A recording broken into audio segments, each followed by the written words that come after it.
નર્મદાના ગોચરિયા ગામે પાણીના પ્રવાહમાં વ્યક્તિ ફસાયો હતો। જીવ બચાવવા માટે યુવક ઝાડ પર ચડ્યો હતો। એસડીઆરએફની ટીમે સફળ રેસ્ક્યુ કર્યું હતું। સફળ ઓપરેશન કરવામાં આવ્યું હતું। તંત્રની સમય સૂચકતાથી વ્યક્તિનો આબાદ બચાવ થયો હતો। તો જે રીતે એસડીઆરએફની ટીમ સ્ટેન્ડ બાય રાખવામાં આવી હતી અને વ્યક્તિનો બચાવ કરવામાં આવ્યો હતો, વ્યક્તિનું રેસ્ક્યુ કરવામાં આવ્યું હતું। નર્મદાના ગૌચરિયા ગામે પાણીના પ્રવાહમાં વ્યક્તિ ફસાયો હતો। જીવ બચાવવા માટે યુવક ઝાડ પર ચડ્યો હતો અને એસડીઆરએફની ટીમે તેનું સફળ રેસ્ક્યુ ઓપરેશન કર્યું હતું। તંત્રની સમય સૂચકતાથી વ્યક્તિનો આબાદ બચાવ થયો છે।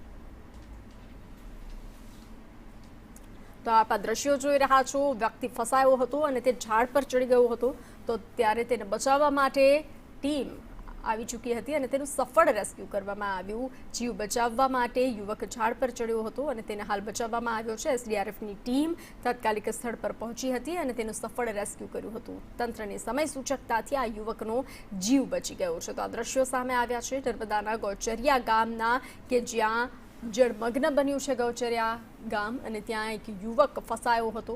પોતાનો જીવ બચાવવા ઝાડ પર ચડ્યો હતો અને તંત્રની સમય સૂચકતાથી તે વ્યક્તિનો જીવ બચી ગયો છે।